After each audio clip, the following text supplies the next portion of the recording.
The first thing I saw when I opened my eyes on the gurney was a program with my own face printed across the cover. It was glossy, weighty, and trimmed with white lilies in the corners. Across the top, in careful script, it read, "In loving memory of Iris E. Calloway. I am Iris Calloway, 78 years old, a retired librarian who spent 4 decades among shelves and catalog cards. A woman who believed order and clarity could keep chaos at bay. I was alive, still breathing, but my daughter had already written my ending. Elaine Calloway, my eldest, hovered beside the nurse with a clipboard pressed tight against her chest. Elaine has always been meticulous, hair sprayed into place, voice pitched just high enough to assert control without sounding cruel. She told the nurse she was my proxy, that she had signed all necessary papers. She called it mercy. She told them I had always said I wanted dignity above all else. She said it firmly, as though reading from scripture, though I had never spoken those words. The nurse glanced at me with professional politeness, the kind reserved for patients too weak to fight their own battles. She asked me to confirm the form. On the page, bold and unshakable, was the line, "Do not resuscitate." My daughter's signature looped confidently across the bottom. My own hand twitched against the blanket, itching for a pen, aching to strike a red line through the lie. I told the nurse quietly that I had not signed it, that I had not agreed, but Elaine's voice cut through before the nurse could respond. My daughter explained that I had entrusted her long ago to make the difficult decisions, that she was only carrying out my wish. She said it smoothly, like a truth beyond dispute. The surgeon appeared then, his face calm, hands clasped together, in that detached way I recognized from years of seeing men who bore authority but no personal stake. Elaine spoke first, brisk and efficient, telling him that if anything went wrong, her mother wanted peace, not machines. I forced my voice through the dryness in my throat. I told him I wanted to return if possible, that my life still belonged to me. He nodded, made a note on his clipboard, and assured me he understood. His shoulders shifted as if something heavy had slid off them. Elaine leaned close enough that I could smell the perfume she wore when she wanted to be taken seriously, sharp, metallic, almost medicinal. She whispered that arrangements had already been considered. There would be a small service, just family, a slideshow with my favorite poems, and then a reception at my house. She spoke as if this were efficiency, not cruelty. She told me people mourn better when details are settled in advance. She brushed hair from my forehead and told me not to worry. She said I had raised her to be practical. An orderly pushed me toward the double doors, the frosted glass blurring the figures beyond. As the gurney turned, I glimpsed the inside of Elaine's tote bag, open just enough to reveal a neat stack of programs. They bore the same photograph, me in a cardigan, shelving returns at the library, head bent, in quiet concentration. Below were bullet points: devoted mother, community pillar, lover of literature. At the bottom was a line announcing a reception at my house. Beside it, in my daughter's neat pen, a note: RSVP count by noon. The anesthesiologist asked me to confirm my name and date of birth. I answered, my voice thin but steady. He placed the mask gently over my mouth, his tone soft, rehearsed. As the medicine pulled me under, I counted backward, my eyes fixed on the harsh lights above. They hummed like the old fluorescent bulbs in the library stacks, buzzing as I stamped due dates, steady, permanent, in red ink. When I opened my eyes again, the ceiling tiles looked the same but harsher, closer, the hum sharper. A monitor clicked beside me with stubborn patience. My chest ached with a dull reminder of work done inside me. A nurse told me I had made it through. She said my daughter had asked for quiet in the room, that I should rest. She dimmed the lights, drew the curtain to a narrow slit, and told me to call if I needed water. Elaine entered not long after, carrying her tablet like a ledger. Her hair was still perfect, her blouse pressed. She sat at the edge of the bed, congratulating me the way someone congratulates a student for passing an exam they expected them to fail. She said the surgeon was pleased. She said she had handled all the paperwork while I was unconscious, so I wouldn't have to think about it. She listed the tasks in a voice that sounded more like inventory: insurance calls, medication pickups, home arrangements. She told me the service had been rescheduled for the weekend, since it was easier to have it ready now. I asked for my glasses. She passed them to me, careful, as though granting me sight was still her choice. On her tablet was a calendar marked with blue blocks: service rehearsal, slideshow review, reception layout, A second tab showed a poem I cherished, one I had read aloud at story hour when I wanted children to know libraries were houses for everyone. She had pasted it beneath a photograph of my porch, peeling paint and all. She said this would be read at the end, that it seemed fitting. I told her Reverend Cole should wait, because survival requires a different liturgy. She smiled faintly, and said postponement was already in motion, like she was juggling a set of events and couldn't afford one to drop. From my bed, I could see across the hall, into the small hospital chapel. A florist passed with lilies and white ribbons. My name was inked on one ribbon, silver curls against the white. Elaine followed the florist, speaking briskly into her phone about drop-off times and slideshow screens. She told whoever was on the other end that people grieve better with assignments. She told me, almost as an afterthought, that she had already handed house keys to the caterer. She had a crew scheduled to tidy, to stage. She used the word clutter to describe the shelves my husband had built with his own hands. Shelves I had polished with lemon oil every spring.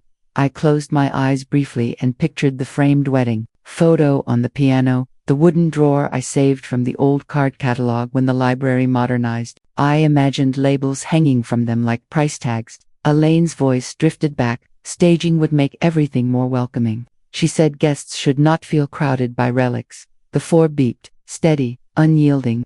A nurse adjusted it without comment, her face neutral. Practice. She had probably seen dozens of families strip their elders of choices before the body even healed.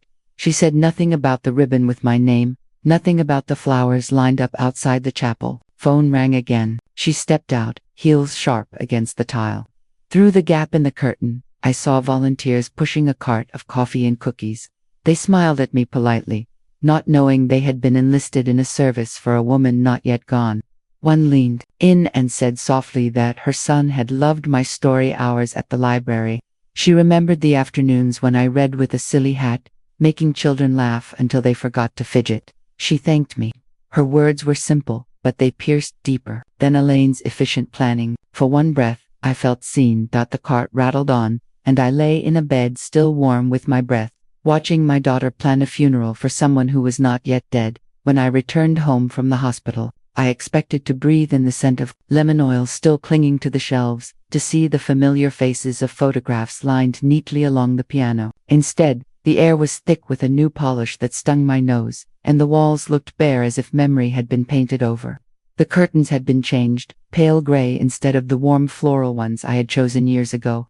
Even the rugs had vanished, leaving the floorboards exposed like bones under a stripped body. Elaine walked me in with the careful tone of someone guiding a guest through a rental property. She explained that the changes were necessary, that clean lines made spaces more appealing. She said the house looked fresher this way, ready for gatherings, easier for visitors to navigate. Visitors, she called them, not family, not neighbors. She gestured at the living room, as if unveiling a showroom. My chest tightened, not from surgery but from the sight of emptiness where laughter and arguments had once lived. In the corner stood my son, Martin Calloway, leaning against the mantel, with his hands buried in his pockets. He had always been tall but now carried the slouch of defeat, the look of a man who had gambled too many times and lost more than money. His shirt collar was frayed, and his shoes had scuffs that spoke louder than his voice. He greeted me with a smile stretched to thin. "You'll like what we've done, Mom," he said, but the words landed flat, like bills slipped under a locked door. Elaine announced that Martin had been helping with arrangements while I was away. He stepped forward, eager to prove his worth, and began listing the things he had managed: clearing, storage, reorganizing mail, speaking with neighbors about parking when the reception happened. He spoke quickly, trying to fill the silence, but I heard what he avoided. My mailbox had been emptied, my letters rerouted, my name quietly disappearing from the rhythms of town life. I asked where my correspondence had gone. Martin assured me he had it safe, that he was only filtering out what might stress me. He said people my age shouldn't be burdened with stacks of bills and notices, that he would manage the details so I could focus on recovery. He spoke as if he were protecting me, but the way he shifted his weight told me he was hiding more than envelopes. Later, when Elaine stepped outside to take a call, Martin sat across from me at the stripped table. He leaned forward, lowering his voice, telling me he had been through a rough stretch. He said the economy had been cruel, that his small ventures never took off the way he had hoped. He admitted to debt, credit cards stacked one on another, interest swallowing him whole. Then he said he had found a temporary solution, my name.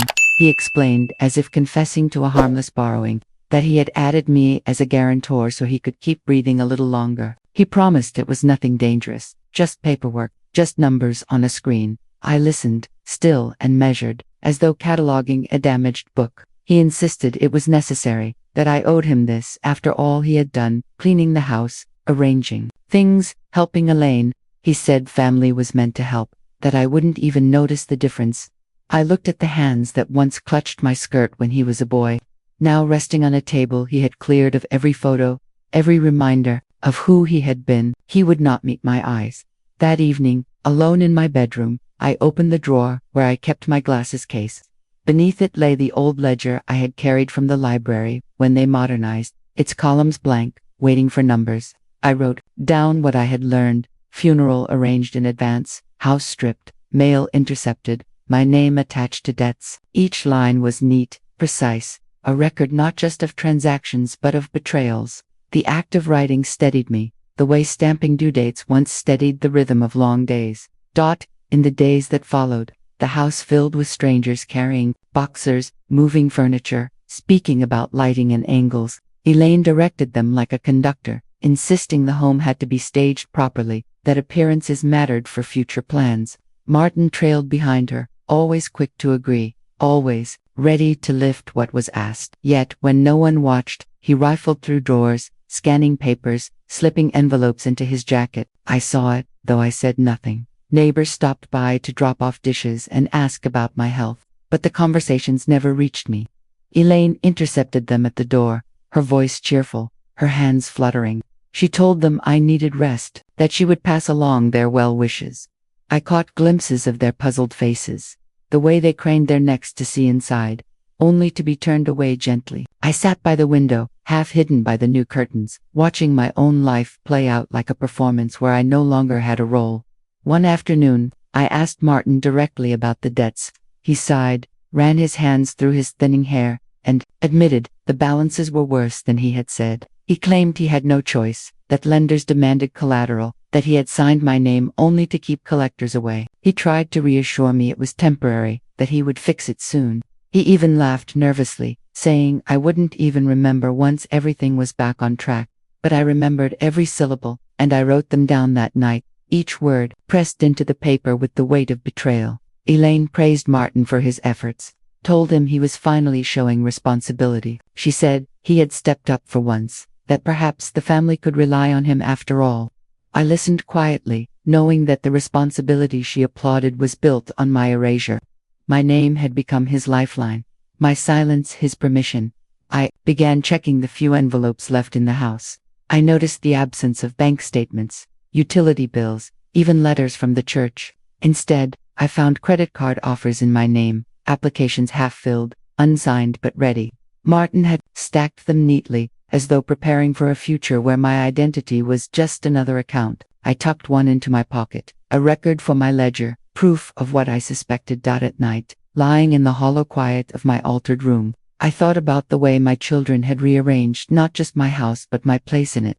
The pictures that once lined the mantel were gone, and in their place sat candles, ready for a vigil that had not yet come. My son, who once relied on me to tie his shoes and correct his homework, now relied on my signature without my consent. My daughter, who once begged for bedtime stories, now wrote the last page of mine in advance. I realized then that survival was not enough. Breathing after surgery meant little if the life that breath returned to had already been dismantled. The nurse at the hospital had said I needed rest, but rest would not restore what was being stripped away piece by piece. I needed to keep record, to track the pattern, to know the shape of what they were building with my absence. So I returned to my ledger each evening, filling the columns with their actions. Under Elaine's name, I listed the funeral she arranged, while I still breathed, the programs tucked in her bag. Under Martin's, I recorded the stolen mail. The debts shifted onto me, the credit forms waiting to be signed. Under both, I wrote one word in bold letters: control. As the days passed, I felt less like a resident of my house, and more like a shadow tolerated within its walls. The living room glowed with staged lights, furniture angled for effect, while I sat in a corner chair, unacknowledged, like a misplaced piece of history. Strangers complimented Elaine on the transformation, admired Martin for his help. No one asked the woman in the chair what she thought. But I was not just a shadow. I was the keeper of records, the guardian of memory. Every page of my ledger became a weapon, quiet and precise, waiting for the moment when truth would matter more than appearance. They thought they were erasing me. What they did not see was that I was cataloging them, one line at a time. The first time I saw Cheryl after coming home, she stood in my kitchen as if she owned it. She wore her hair pulled into a sharp knot, her nails painted a pale beige, and she was pointing to the cabinets with a clipboard in hand. She greeted me with the sort of smile you give a neighbor you barely tolerate, then explained that clock had to go if the house was going to show well. That was her phrase, show well. As if my home was no longer a place where meals were shared and arguments cooled, but a product waiting to be sold. Cheryl was Martin's wife, and she had always had a practical edge, but now her practicality cut into bone. She walked me through my own rooms like a realtor on tour. In the living room, she said the armchair sagged too much. The lace doilies dated the space. The books crowded the shelves. She said buyers wanted neutral colors, clean lines, no distractions. She tugged at the afghan I had crocheted during the winter. My husband was sick, telling Martin to take it to the donation pile. Martin, eager to please, folded it and carried it out without looking at me. I did not stop him. Instead, I noted it in my ledger that night. Afghan removed, without consent, under Cheryl's order. Boxers filled the hallways, marked with thick black markers. Cheryl instructed movers to take down framed photographs, the family portraits that had once lined the walls like a gallery of time. She labeled them storage, not keepsakes. She told me photos made rooms feel too personal, that they distracted from imagining new lives inside these walls. My children's faces, my own youth, the laughter captured on glossy paper packed away, erased from sight.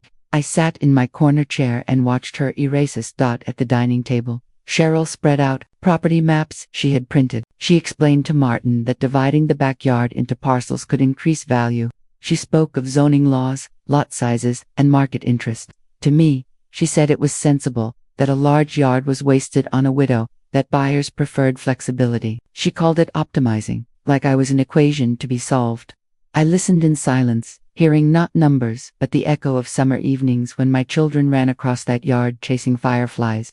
The grass wet with dew, the sound of my husband's laughter carrying across the fence. One afternoon, I caught her in my bedroom. She was opening drawers, examining trinkets, as if assessing them for a yard sale. She held my husband's pocket watch, the one he wore on Sundays, dangling it from the chain with a raised eyebrow. She said vintage pieces could fetch good money, online. She asked Martin if he thought collectors might be interested. I stood in the doorway and said nothing, but my hands gripped the doorframe until my knuckles burned. That night, I wrote another entry. Watch appraised by Cheryl. Intent, to sell. She did not stop at objects. She reorganized my kitchen cabinets, discarding mismatched mugs, tossing chipped plates into the trash. She told me minimalism was in, that buyers loved the impression of space. She spoke of buyers as if they were already moving in, as if I had already moved out. My own meals felt foreign in my own house, the plates lighter, the shelves barer, the air filled with the scent of disinfectant instead of onions sizzling on cast iron. Neighbors noticed. Mrs. Talbot, who had lived 2 doors down for 40 years, stopped me by the mailbox one morning. She said she barely recognized my house, that she had seen Cheryl carrying out boxes of framed photos and old linens. She asked if I was downsizing. I told her the house was being staged. She looked at me with pity, the kind that tastes sour on the tongue. Later that week, I saw her walk by slower than usual, peering at the stripped windows where curtains once framed warmth. Cheryl's efficiency grew bolder. She organized an estate planner to visit, a man with slicked hair and a binder full of forms. He sat at my table and spoke of trusts, of maximizing value, of ensuring smooth transitions. He spoke as if I were already gone, his sentences littered with past tense. Cheryl nodded along, Martin silent beside her. I listened, my face calm, my hands folded. When they left, I added another note to my ledger. Estate planner consulted, not by my choice. I began noticing small absences. The framed diploma I had earned late in life, gone from the hallway wall. The ceramic figurines collected from vacations with my husband, vanished from the shelves. Even the quilt from our bed, stitched with patches of old clothes, missing. I asked Martin once where they had gone. He shrugged and said Cheryl thought they cluttered the space. He said it without malice, as if clutter were justification enough to erase decades. One evening, I heard Cheryl in the living room telling Martin that memories do not sell, only square footage does. She said buyers wanted possibility, not history. She told him sentiment held no value on the market. She spoke as if I were not in the next room, as if my ears were as obsolete as the objects she discarded. Martin did not argue. He agreed quietly, the sound of defeat in his throat. I kept my silence. I did not shout or demand. Instead, I turned to my ledger each night, filling lines with precision. Afghan donated, photos boxed, watch appraised, estate planner brought in. Each note was ink pressed deep, each line a marker of what had been taken. I told myself that records mattered, that memory could be preserved even when objects were stripped away, but inside me grew a slow, steady fire. They thought they were staging a house for strangers. What they were really staging was my erasure. Each photo boxed, each heirloom sold, each drawer emptied was another attempt to write me out. Cheryl's clipboard was not just a list of tasks. It was a script for removing me, step by step, until only a shell remained. I sat in my altered house, surrounded by bare walls and borrowed scents, and I realized that survival meant more than breathing after surgery. It meant resisting disappearance. They could box my photos, sell my keepsakes, scrub my walls clean, but I would not let them erase my record. My ledger grew thicker, my handwriting steadier. They mistook my silence for surrender. It was not surrender. It was observation, precise and patient. The way I once cataloged every book in a library no one believed could be organized. Naomi arrived with the brightness of someone who knew her presence was a performance. She hugged me quickly, her perfume sharp, her smile wide enough to suggest warmth, but not long enough to feel genuine. She carried a slim laptop under her arm and spoke of how proud she was to be helping the family now, how she wanted to make sure everyone understood that the world had changed and we had to adapt.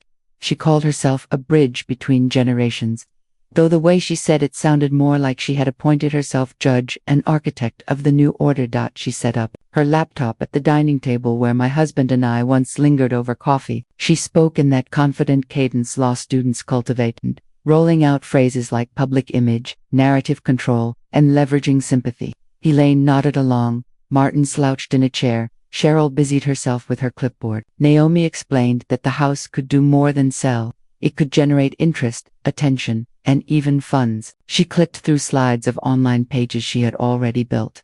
I saw my own face on a donation platform, framed by soft light filters and captions that turned me into a story she wanted strangers to believe. The headline read, "Help a beloved, retired librarian live with dignity." Below was a paragraph describing how I had given everything to my family and community but now faced hardship, isolation, and medical bills too heavy to bear. She had used a photograph of me shelving books in the library, the same one Elaine had printed on memorial programs. Around it were comments from donors. Strangers typing blessings and small sums of money. Naomi told us proudly that within a week, she had raised several $1,000s. She explained that people connected better when they could see a face, when they could imagine themselves in my place. She said honesty wasn't always necessary, that people gave more when they believed they were rescuing someone fragile. She smiled at me and said, "It's your story, Grandma," but I polished it so people would listen. Elaine praised her, saying it was brilliant, that the campaign showed initiative. Martin muttered that it could pay down some of his debts if channeled right. Cheryl asked whether the photos of the house online might help boost donations if people saw where I lived. Naomi clicked through more images, my kitchen, my bedroom, the yard stripped of its flowers. She had staged my life as if it were a commodity, told them the description was false. I had paid my medical bills. I had no need to beg strangers. Naomi replied smoothly that perception was more powerful than facts, that the point was not accuracy but impact. She said people wanted to feel noble, and she was giving them that chance.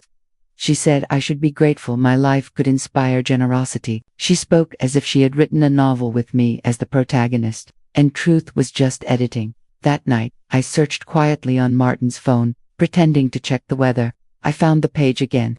The donations climbed steadily, each new comment thanking Naomi for sharing my plight. Some donors wrote that they had been touched by my supposed humility. that they remembered their own mothers when they saw my face. I scrolled until my chest ached, each false word cutting into the memory of all the times I had worked late to make sure my children had real opportunities. The next day, Naomi brought printed letters. She said she had arranged for local papers to feature the campaign, that a story in the community newsletter would amplify it. She read aloud the draft she had written. Iris Calloway, once a cornerstone of our town's library, now lives in quiet hardship, overlooked and in need. She had described my life as small, lonely, almost invisible. She had taken my greatest fear and repackaged it as charity bait. I looked across the table at Elaine. She smiled as though hearing poetry. Martin rubbed his temples, muttering about creditors who might finally ease off. Cheryl calculated aloud what the donations could cover. Naomi basked in their attention, already composing her next line, her next move. I excused myself and went to my room. In the drawer, beneath folded sweaters, I retrieved the old library key I had kept since retirement. I pressed it into my palm until the edges marked my skin. That key had once opened doors to a place where stories were preserved honestly, where facts mattered, where memory was not for sale. I returned it to its place and sat at my desk with the ledger. I recorded the campaign, the false words, the money gathered under my name without consent. When Naomi returned later, she carried envelopes. She said some donors had mailed checks directly, that it was touching to see such faith. She asked if I wanted to write thank you notes. I asked her what she had promised them. She said she had promised nothing except that their kindness would not be forgotten. She laughed, saying it was the easiest contract she had ever drafted. Neighbors began to mention the campaign. Mrs. Talbot asked if I needed meals delivered, said she would be happy to organize a rotation. A man from church offered to help mow the lawn. A former student of mine, from decades ago, sent a letter with $20 tucked inside, writing that she had always admired my dedication. Each gesture stung, not because of the kindness, but because of the lie that had summoned it. I wanted to tell them the truth, to stand in the church hall and declare I was not a figure of pity. But Elaine reminded me that people preferred stories with clear arcs, that donors would feel betrayed if the hardship vanished. She said it was easier to let Naomi continue. She said the campaign kept people engaged, and engagement was currency. So I stayed silent. Outwardly, inwardly, I wrote, every envelope logged, every donation noted, every phrase Naomi used copied into my ledger. Her words were precise, confident, and damning. She thought she was crafting an image. I was building evidence. One evening, Naomi sat beside me on the porch. She spoke of her law firm internship, of how perception won cases more often than facts did. She said people remembered stories, not statutes. She told me she admired my endurance, that my life gave her material to work with. She smiled, saying she had inherited my strength, only she knew how to monetize it. I watched the sun sink behind bare branches, and I kept her words, every syllable, as if filing them under the letter B for betrayal.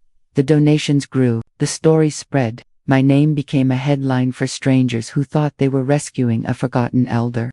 At the grocery store, a cashier slipped me a bag without charge, whispering that she had read about me online. At the pharmacy, the clerk insisted on covering my copay, saying she admired my courage.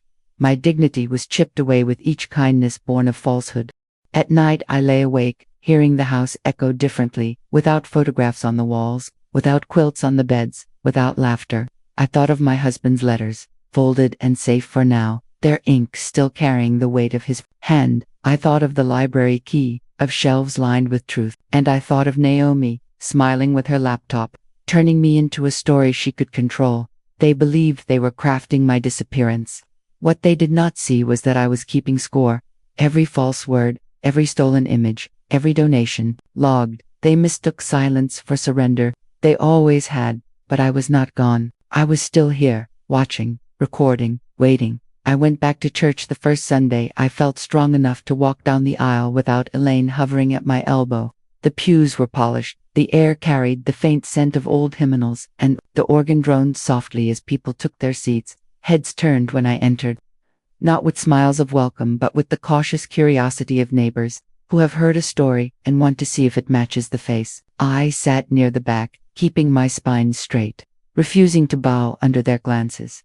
After the service, Reverend Cole approached me. He has always carried himself with the steadiness of oak, a man whose voice could soothe storms, but that morning, his expression held something I had not seen before, pity mixed with doubt. He took my hand gently, his eyes searching mine. He asked if I was managing all right, if the stress of legal troubles had weighed me down. His words struck like cold water. Legal troubles. I asked what he meant. He hesitated, lowering his voice so others would not hear. He said he had been informed that I had filed fraudulent tax exemptions, claiming relief reserved for those without steady income or property. He said the town council had discussed it, whispering about whether I had misled the government for years. He told me quietly that some had begun to question if the donations Naomi collected were meant to cover penalties, not medical bills. He wanted me to know he was praying for me, that redemption was possible. I stood frozen, the world around me buzzing like a hive. Fraud. The word clung to me like soot. My life had been built on precision, on records balanced to the penny, on rules followed to the letter. To hear that I was branded dishonest in public made my knees tremble. I asked who had told him such a thing. He shifted uncomfortably, said Elaine had provided the paperwork herself, that she had explained. It was an unfortunate mistake I refused to correct. He thought she was protecting me from harsher judgment. I walked out into the sunlight with the weight of whispers pressing on my back. At the coffee hour afterward, women who had once exchanged recipes with me spoke in lowered voices. Men who used to debate town budgets at my table now turned away. Every nod carried suspicion. I was no longer the woman who stamped due dates with accuracy. I was the woman who had cheated the system. When I returned home, I asked Elaine directly. She did not flinch. She said yes. She had submitted paperwork on my behalf, claiming exemptions so that the property would be easier to manage. She said she had done it for efficiency, to reduce burdens, to streamline. She told me not to fuss, that no one cared as long as the numbers lined up. She said people exaggerate, that small lies kept households afloat. I told her my name was not to be used for lies. She smiled as if I were a child scolding her for sneaking candy.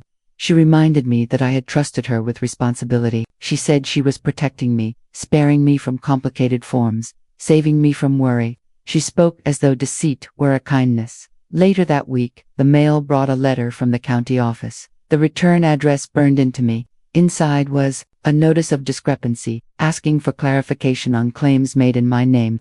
Martin was the one who opened it, skimming the lines before handing it to me with a sigh. He said Elaine was handling it, that I should leave it alone. But the paper was official, the ink real, the accusation clear. My record was stained, and my children had dipped the brush. Cheryl muttered that it was no big deal, that people bent the rules all the time. She said no one would remember in a year. Naomi suggested spinning the story further online, portraying me as a victim of bureaucratic confusion, saying donations would rise if people felt outraged on my behalf. Each of them twisted the knife differently, each of them convinced the blade was doing me good. I sat at my desk that night with my ledger open. I copied the language of the letter word for word, each accusation, each demand for explanation. Then I wrote beneath it, not my hand, not my truth. I pressed the pen until it nearly tore the page. The next Sunday, I returned to church. Reverend Cole welcomed me again, but I saw the caution still lingering. He asked if I had resolved the matter. I told him simply that I had nothing to resolve, that the truth was clear to me, even if paperwork said otherwise. He nodded, but I saw doubt flicker. Doubt once seeded grows roots quickly. Neighbors who once trusted me with their spare keys now spoke to me as if I were fragile or untrustworthy. At the grocery store, I overheard two clerks whispering, wondering aloud if the donations were meant to cover fines. At the library, a volunteer avoided my eyes. The reputation I had built through decades of service, honesty, and exactitude had been replaced by suspicion.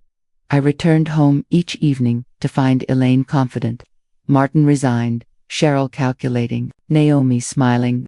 They believed they were reshaping me into a figure easier to manage, the pitied, the discredited, the diminished. But as they dismantled my dignity in public, I strengthened my resolve in private. I placed the county's letter in a folder, alongside copies of the online campaign, notes of what Cheryl had sold, and Martin's confessions of debt. Each document was a stone, heavy but necessary, building a foundation not for the house they staged but for the case I was constructing silently. Reverend Cole had meant to comfort me, but his words revealed how far their reach had spread. They were not content to strip my home and twist my image. They wanted to tarnish my name until even the town turned away. My children and grandchild believed they had succeeded. They did not see the librarian in me, still cataloging, still preserving, still preparing. One day, when they tried to sell my past as clutter and my honor as fiction, they would discover that I had kept the truest record of all. The day I discovered the letters were gone began like any other in that hollowed-out version of my house. The walls were still stripped, the shelves bare, the air faint with disinfectant. I went to my closet intending to take out the box where I had kept my husband's letters, tied neatly with ribbon, folded with care that had lasted decades. I reached to the usual spot, the corner where memory had survived every cleaning spree, every purge Cheryl demanded. The space was empty. My fingers traced wood where the box had once sat, smooth and cold. I searched the other shelves, even the floor, nothing. My heart pounded with the same rhythm I had once felt when the surgeon told me I was awake again, but this ache had no healing attached. I called for Martin, asked him if he had moved anything. He shrugged, said Cheryl thought some things looked too worn, too personal. He avoided my eyes and left the room quickly. I understood then where the letters had gone. I found Cheryl in the kitchen, on the phone, her voice clipped, cheerful, rehearsed.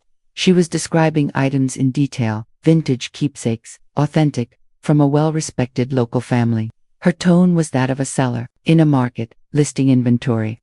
I waited until she hung up before asking her directly.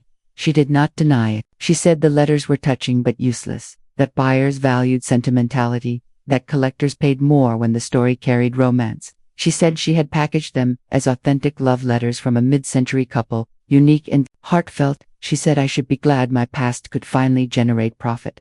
I felt my throat tighten, but I kept my voice steady. I told her those letters were not hers to sell. She replied briskly that everything under this roof now belonged to the family, not just me. She said I needed to let go, to accept that memories could not pay bills, that clutter had to become capita. She walked away before I could answer. I spent the night awake, staring at the ceiling. Each word my husband had written had been taken. His hand turned into merchandise, his voice sold for coins. I had protected those letters through moves, floods, arguments, years. Now, they sat on a stranger's table, priced and bartered. The betrayal was deeper than theft. It was desecration. The confirmation came 3 days later. I went to the weekly flea market at the edge of town. I told Elaine I needed air. She thought nothing of it. Too busy rearranging schedules with Naomi. I walked among the stalls until I saw them, my husband's handwriting spread across a table, tied in ribbon, displayed as relics. The vendor explained they had come from an estate sale. I knew which estate he meant. Before I could gather my composure, I heard a familiar voice behind me, dry and mocking. Mr. Halbrook. Years ago he had fought my husband over a property line, dragging us through months of disputes. He had lost, but the bitterness never left. His face, now he stood with one of the letters in his hand, grinning like a man who had been handed victory decades late. He read aloud, imitating my husband's voice, twisting tenderness into ridicule. He waved the paper at me and said, "Your daughter sold these cheap." Funny, how the words you thought were private belong to me now. The crowd chuckled uneasily, unsure whether to laugh or pity. My body shook, but not from age or weakness. I felt heat rise in my chest, the sting of humiliation sharper than any scalpel. Halbrook leaned closer and whispered that some people lose their property line, others lose their dignity, and I had lost both. I walked away without a word, my back straight, my fists clenched. Inside, the fire raged. I knew then the betrayal had reached its ugliest form, not just erasing me, not just replacing me, but selling the very proof that I had lived, loved, endured. Back home, I confronted Martin. He sat slumped at the table, guilt shadowing his face. He admitted Cheryl had convinced him the letters were only paper, that the money could cover a payment he had missed. He said he hadn't thought it would matter, that words were just words. I looked at him, the boy who once cried at bedtime until I read aloud his favorite story, now dismissing his father's words as merchandise. I did not shout. I simply recorded his admission in my ledger. Cheryl walked in while I was still at the table. She defended herself with calm certainty. She said history belonged to whoever could use it. She said I was selfish for keeping those letters locked away, when they could be admired by others, even cherished by collectors. She claimed she had given my past new life. Her voice carried no shame, only the conviction of someone who had never loved deeply enough to understand what she had destroyed. I excused myself and went to my room. In the drawer, I still had the library key. I held it in my palm, reminding myself that preservation mattered, that one symbol had outlived its usefulness to others but not to me. It told me records endure. I would make sure my husband's words were not lost, even if their paper was gone. I had memorized many lines, etched them into me through years of rereading. They could not erase those from my mind. But humiliation is a scar, and Halbrook's laughter echoed each time I closed my eyes. I saw him holding my husband's tenderness like a weapon. I heard the crowd's uneasy chuckle, the sound of strangers watching my life sold. That night I wrote longer than ever, every detail captured, every word Cheryl had spoken noted. My ledger was no longer just memory. It was evidence, solid, undeniable, waiting. The house grew quieter after that. Elaine busied herself with Naomi, chasing meetings, planning appearances. Martin drifted in shame, avoiding my eyes. Cheryl walked with new confidence, as if she had proven her efficiency by converting love into money. They believed they were advancing their plan, step by step, stripping me until nothing of me remained. They did not see what I was building in silence. They thought they had turned me invisible. But the truth was clearer to me with each entry in my ledger. They had underestimated the stubbornness of someone who had spent a lifetime cataloging, recording, ensuring that nothing vanished without trace. The letters were gone from my drawer, but the memory of them, the betrayal of their sale, and the humiliation I endured were now inked into a record no one could erase. They had crossed into unforgivable ground, and I knew then I would never forgive them. I would outlast their schemes, and when the moment came, my account would be the one that endured. The moment came not with shouting, but with the calm authority of someone who believed the room already belonged to her. Naomi sat at the head of the dining table, her laptop open, the screen glowing with charts and documents. Elaine stood nearby, arms crossed. Martin slouched at the far end with his shoulders caved in, and Cheryl tapped a pen against her clipboard. I had taken my usual seat in the corner, notebook closed, hands folded. Naomi began by clearing her throat, commanding silence without raising her voice. She said the family needed clarity, that confusion and hesitation had weakened our progress. She spoke like a seasoned lawyer, presenting her case point by point. She reminded Elaine how the advance memorial service had prepared people emotionally, how Martin's redirection of mail had reduced outside interference, how Cheryl's staging of the house had raised its value. Then she leaned back and smiled, saying none of those steps would have mattered without her orchestration. Elaine stiffened. She said she had taken charge from the beginning, that she had been the one to make the hard choices.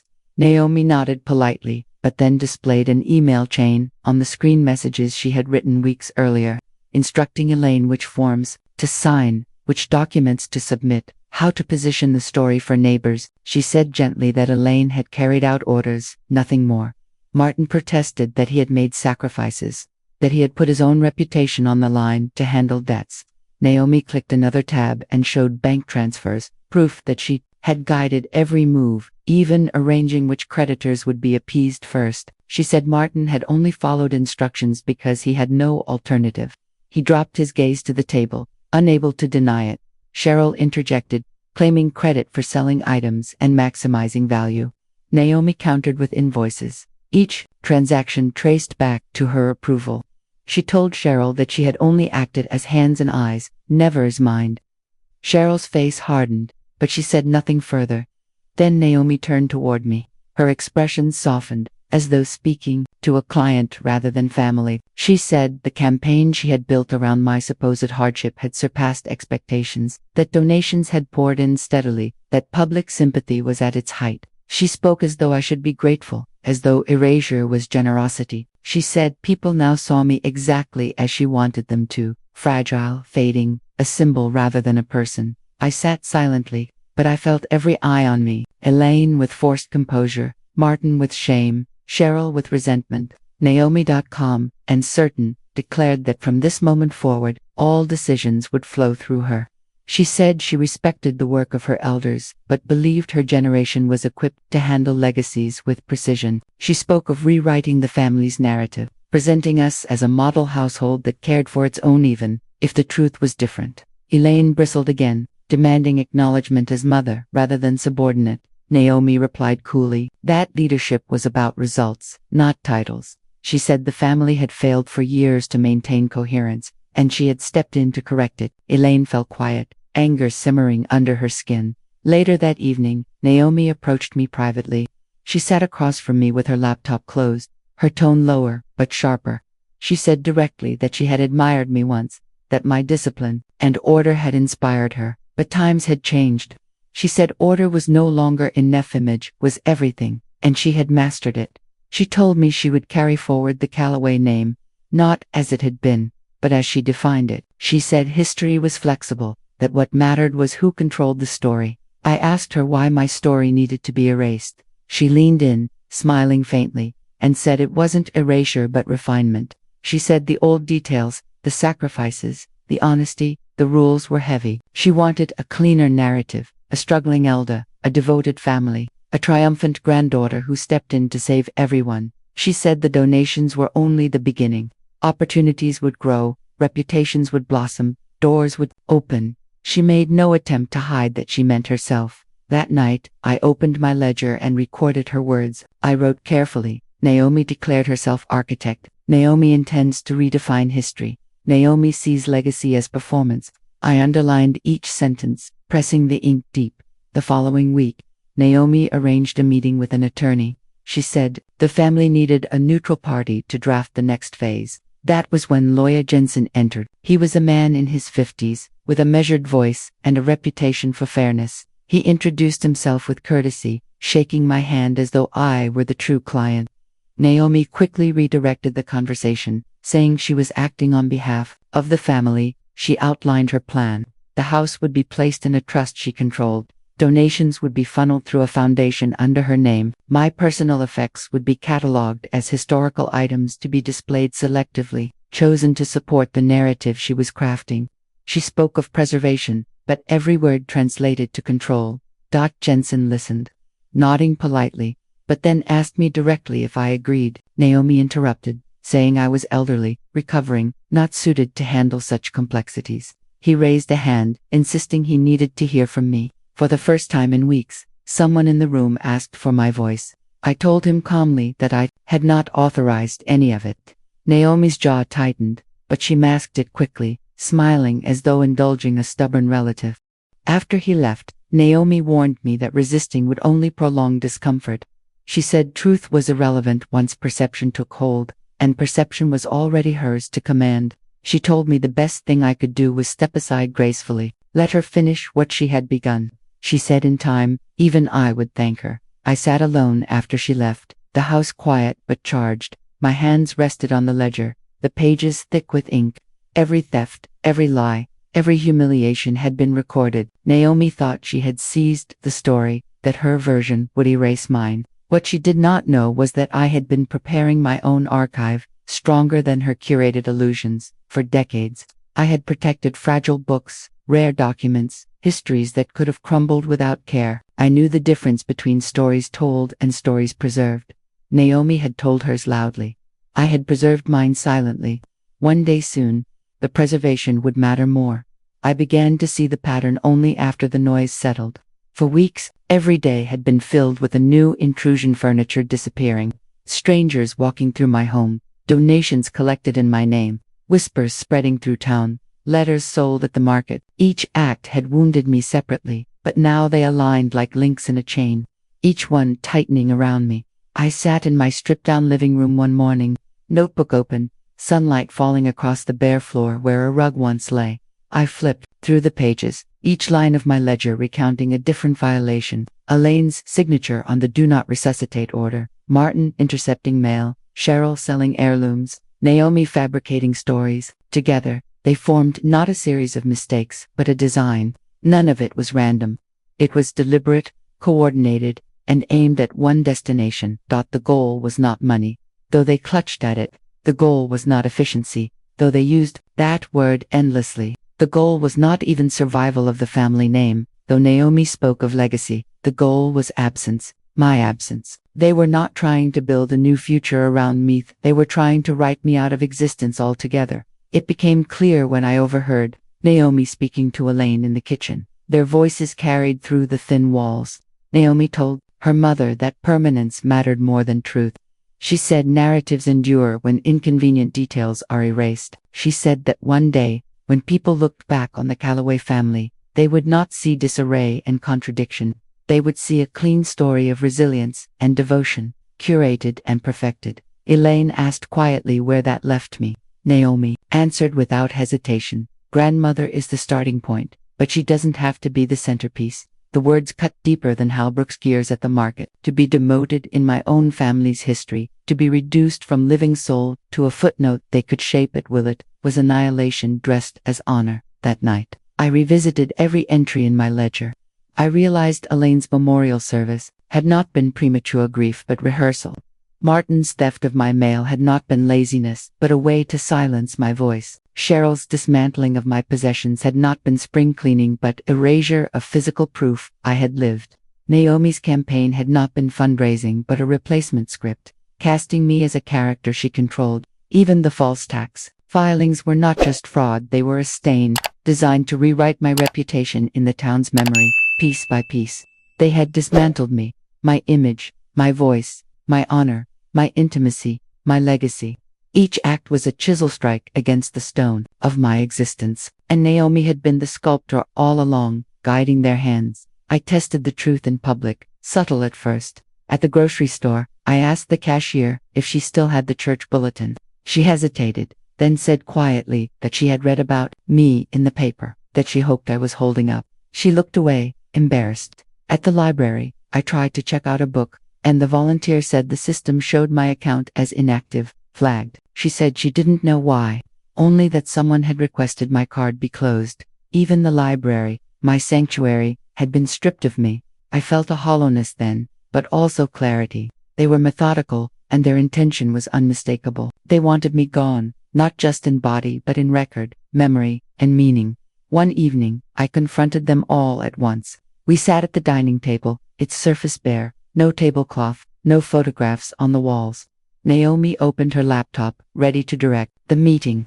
Elaine smoothed her blouse. Martin tapped his foot nervously. Cheryl scribbled notes. I placed my ledger in the center of the table, its pages thick with ink. I told them I had seen through it. I said aloud that their actions were not isolated, not accidents or necessities, but a plan to erase me. Elaine tried to interrupt, claiming she had acted only out of love. Martin muttered about debts, Cheryl about practicality. Naomi raised her hand, silencing them all, and looked me straight in the eye. She said it was not erasure but evolution. She said every family must decide which parts of its story endure. She said my sacrifices had been noted, but dwelling on them weakened the whole. She said history required editing, and she had taken on that responsibility. She declared that I should be proud to serve as the foundation, even if the structure no longer resembled me. Her confidence was chilling. The others fell quiet, and in their silence I heard their submission. Naomi had seized control completely. She had turned my children into her instruments, and they believed her vision of the future was inevitable. I closed the ledger, keeping my face composed. I did not shout or weep. I said simply that I understood. I excused myself from the table and walked back to my room, every step heavy but measured. Behind me, I heard Naomi telling them the meeting had been productive, that clarity was essential, that progress was assured. In my room, I unlocked the drawer where I kept the library key. I pressed it to my palm, feeling its edges. The key had opened doors for thousands of strangers, preserving stories that would otherwise vanish. It reminded me that memory could be defended, not just surrendered. I tucked it back into its place, and retrieved a second folder, one separate from the ledger. Inside it, I had begun gathering every physical proof left, untouched photocopies of documents, receipts, notes from neighbors, my own correspondence saved before Martin's interference. Each page was a seed of truth. They thought they had taken everything, but they had underestimated what a lifetime of record-keeping had taught me. Even in a stripped house, evidence lingered. Even in a silenced life, traces endured. The chain they had forged around me was nearly complete, but chains can be broken if you know where the links are weakest. Naomi's strength lay in perception, in stories told loudly. Mine lay in records, in facts written quietly but permanently. She had crafted a polished lie. I had preserved the raw truth, and truth, once revealed, could never be erased. The day came quietly, without ceremony. The family gathered in the living room, their faces set in expectation. Naomi sat with her laptop open, Elaine rigid in her chair, Martin fidgeting, Cheryl scribbling notes as if she were managing an estate sale. They believed this was another meeting where they would dictate terms. What they did not know was that it was the day I chose to reclaim myself. I placed a box on the table, one I had kept locked away for years. Inside were files, receipts, photographs, copies of letters, official notices, and my ledger thick with notes. Naomi smirked, assuming it was another relic she could weave into her story. I did not raise my voice or beg for attention. I began by sliding the first folder across the table, an original property deed with my signature, untouched by the corrections Elaine had filed. Then I handed Martin a stack of envelopes, letters he had intercepted but not destroyed, each one stamped and dated, proof of interference. Cheryl's face tightened when I laid out photographs of the items she had sold, paired with bills of sale I had retrieved at the market. And finally, I opened Naomi's campaign page on my phone, reading aloud the fabricated description of my hardship, then showing receipts of my fully paid medical bills. Their confidence faltered. Elaine stammered excuses, saying she had only wanted to protect me. Martin muttered about desperation. Cheryl insisted she had only been practical. Naomi remained composed until I produced the letter from the county office, alongside my own tax records spanning decades, each year balanced and verified. I placed them beside Reverend Cole's written statement, in which he admitted Elaine had shown him falsified documents. Silence filled the room. Then I spoke, calm and measured. I said I had spent my life preserving records not for profit, but for truth. I told them truth has weight, and it sits patiently until the day it is needed. I reminded them that they had tried to erase me, not realizing I was cataloging them as carefully as I once cataloged books. Every act they thought invisible had been written down, every betrayal was preserved. Naomi's face hardened, the mask of confidence cracking. She demanded to know what I intended to do. I told her the files had already been shared with lawyer Jensen, who had advised me on next steps. The campaign would be investigated as fraud. The property deeds would be restored to accuracy. The letters Cheryl sold would be reclaimed through legal demand. The intercepted mail would be documented as tampering. The fraudulent tax filings would be traced back to their author.